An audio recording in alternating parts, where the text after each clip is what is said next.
গেল।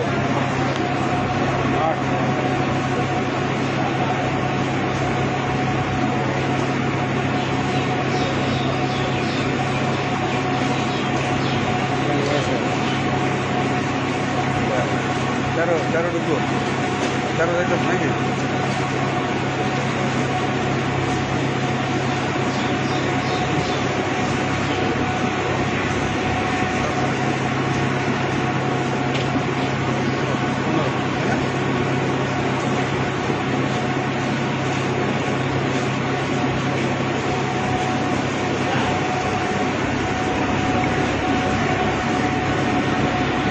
বন্দিশালা ছিল TFI sell, সেইখানে কিছু বন্দীকে আটক করে রাখা 2016 সাল থেকে 2024 সাল পর্যন্ত টোটাল এই কতজন 14 জন বন্দীকে সেখানে গুম করে রাখার অভিযোগে যে মামলাটি ছিল সেখানে 10 জন আসামিকে হাজির করা হয়েছিল।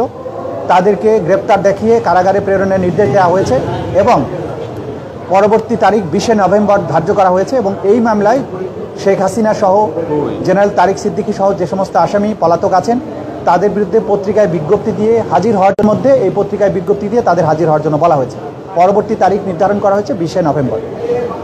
দ্বিতীয় যে মামলাটি ছিল সেটি হচ্ছে জেআইসি অর্থাৎ জয়েন্ট ইন্টারোগেশন সেল পরিচালিত বন্দিশালায় বেশ কয়েকজন ভিকটিমকে 2016 থেকে 2024 সালের আগস্ট পর্যন্ত 5ই আগস্ট পর্যন্ত যাদেরকে বন্দি করে রাখা হয়েছিল 24 জন।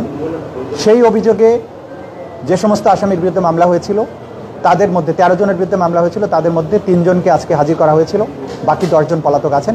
আদালত তাদেরকেও গ্রেপ্তার দেখিয়ে কারাগারে প্রেরণ করতে বলেছেন এবং আগামী 20 নভেম্বর ওই মামলারও পরবর্তী তারিখ নির্ধারণ করেছেন এবং একইভাবে পলাতক আসামিদের বিরুদ্ধে পত্রিকায় বিজ্ঞপ্তি প্রকাশের নির্দেশ দিয়েছেন 7 দিনের সময় দিয়ে। তৃতীয় মামলাটি ছিল রামপুরায় 18 এবং 19 জুলাই 2024 সালে গুলি করে, বিশেষ করে ওইখানে কিছু বিজিবি সদস্য যারা গুলি করে আন্দোলনকারীদের হত্যা করেছিলেন, মোট 28 জনকে হত্যার অভিযোগে ওই অভিযোগটি করা হয়েছিল। সেই মামলাটিতেও আসামিদেরকে কারাগারে প্রেরণের নির্দেশ দেওয়া হয়েছে এবং পরবর্তী তারিখ নির্ধারণ করা হয়েছে 5ই নভেম্বর। এবং সেই মামলাতেও যারা পলাতক আছেন 2 জন পলাতক আছেন 4 জন আসামির মধ্যে, সেই 2 জনের বিরুদ্ধে পত্রিকায় বিজ্ঞপ্তি প্রকাশের জন্য নির্দেশ দেওয়া হয়েছে। আগামী 5ই নভেম্বর পরবর্তী তারিখ নির্ধারণ করা হয়েছে।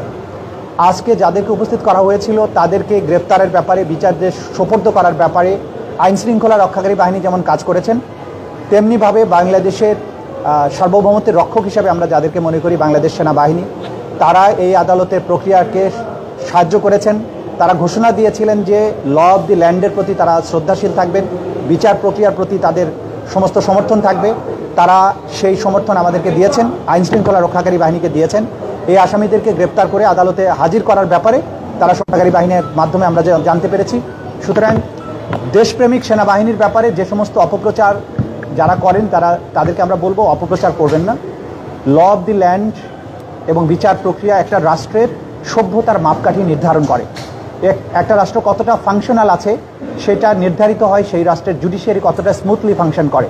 সুতরাং রাষ্ট্রের বাহিনীগুলো আমাদের এই বিচার প্রক্রিয়াকে সমর্থন করা, তাকে স্মুথলি পরিচালনার ব্যাপারে যেটা করেছেন, এটা প্রসিকিউশনের পক্ষ থেকে আমরা সবাইকে যারা এই প্রক্রিয়াকে সাহায্য করছেন তাদের সবার প্রতি আমাদের কৃতজ্ঞতা জানাচ্ছি। তারা যেমন জুলাই আগস্টে নিরস্ত্র ছাত্র জনতার উপরে যে পরিচালিত হত্যাযজ্ঞের সময় তারা যেমন রুখে দাঁড়িয়েছিলেন বা মাঝখানে ভূমিকা পালন করেছিলেন যেটা জাতি স্মরণ করে, একইভাবে এই যে বিচার প্রক্রিয়া, গুমের বিচার প্রক্রিয়ার ক্ষেত্রেও তারা তাদের সহযোগিতা করছেন, আইনের প্রতি তাদের শ্রদ্ধা দেখিয়েছেন। এটাও আমরা এই আজকের এই সময়ে আমরা উল্লেখ করতে চাই। এই পর্যন্ত আজকের আমাদের বক্তব্য ছিল। Thank you. ওনাদেরকে আইনশৃঙ্খলা রক্ষাকারী বাহিনী গ্রেপ্তার করে আজকে আদালতে উপস্থিত করেছিল। তারা এখনো যেহেতু আজকে আইনজীবীরা হাজির হয়ে তাদের পক্ষে ওকালতনামায় স্বাক্ষরের অনুমতি নিয়েছেন, তারা বলেছেন জামিনের আবেদন করতে চান। আদালত বলেছেন যেহেতু জামিনের আবেদন একটা প্রক্রিয়ার ব্যাপার আছে, প্রথমে ওকালতনামায় তারা সিগনেচার নেবেন, তারপরে নিয়মিতভাবে আবেদন করবেন। আদালত বলেছেন যে আবেদন থাকলে আপনারা রেজিস্ট্রার অফিসে আইন অনুযায়ী দাখিল করবেন, পরবর্তী তারিখে যদি কোনো আবেদন থাকে তখন সেটা তারা শুনানি করবেন। অনলাইনে শুনানির ব্যাপারে এটা বলল তারা। আর কোনো আবেদনই আজকে দাখিল হয়নি। তারা মৌখিকভাবে আসামিদের সাথে কথা বলার বা প্রিভিলেজ কমিউনিকেশনের জন্য আবেদন করেছিলেন, আদালত সেটা মঞ্জুর করেছেন। বাকি যে সমস্ত আবেদন তারা ফাইল করার কথা সেটা যথাযথ প্রক্রিয়ায় ওনারা দাখিল করবেন, করলে তখন প্রক্রিয়া অনুযায়ী সেটা শুনানি। অবস্থায় তাদের চাকরির স্ট্যাটাসটা কি হবে? আইন অনুযায়ী তাদের স্ট্যাটাস নির্ধারিত হবে। আপনারা জানেন যে আন্তর্জাতিক অপরাধ ট্রাইব্যুনালের আইন সর্বশেষ সংশোধিত হয়ে সর্বশেষ যে পর্যায়ে যে আসামি গ্রেপ্তার হলে তাদের কি স্ট্যাটাস হবে, আইন নির্ধারিত পন্থাই সেটা নির্ধারিত হবে। আমরা আগেও বলেছি এই ব্যাপারে, আজকে নতুন করে কিছু বলতে অনলাইনে হাজিরা দেওয়ার সুযোগ আছে কি? সেটা আদালত নির্ধারণ করবেন, সেটা ভবিষ্যতে যখন আবেদন আসবে বাস্তবতার নিরিখে আদালত যেটা ভালো মনে করবেন, যেটা বিচার প্রক্রিয়াকে স্মুথ করবে, সবকিছু মিলিয়ে কনভিনিয়েন্ট হবে, সেটা আদালতের নির্দেশ অনুযায়ী যা হবার সেটা হবে। ডিভিশন পাবেন কি? বাকি বিষয়গুলো কারাগারের বিষয়। আচ্ছা, কারাগারের ব্যাপারে হচ্ছে তাদেরকে কাস্টডিতে প্রেরণের নির্দেশ দেওয়া হয়েছে। কাস্টডিতে প্রেরণ মানে হচ্ছে কারা কর্তৃপক্ষের অধীনে তারা চলে যাবেন। কারা কর্তৃপক্ষ তাদেরকে কোথায় রাখবেন, অর্থাৎ কোন জেলে রাখবেন, কোন সাব জেলে রাখবেন, ঢাকায় রাখবেন না চট্টগ্রামে পাঠাবেন না অন্য কোথাও রাখবেন, এটা অ্যাবসোলিউট অথরিটি কারা কর্তৃপক্ষের অর্থাৎ সরকারের। আদালতের কাজ হচ্ছে তাদেরকে কাস্টডিতে পাঠিয়ে দেওয়া। কাস্টডিটা মেনটেন করেন রাষ্ট্র বা স্বরাষ্ট্র মন্ত্রণালয় অথবা মোর স্পেসিফিক্যালি কারা অধিদপ্তর। সুতরাং কারা কর্তৃপক্ষ তাদেরকে কোন কারাগারে রাখবেন সেটা তারাই নির্ধারণ করবে। ভাই একটা বিষয়, যে এই বিষয়ে যে সুবিধা সাধারণত কারা কর্তৃপক্ষ কোন আসামিকে কি পদ্ধতিতে আদালতে হাজির করবেন এটা ডিসক্রিপশন অব দি কারা কর্তৃপক্ষ। এই ব্যাপারে আমাদের কিছুই বলার নেই।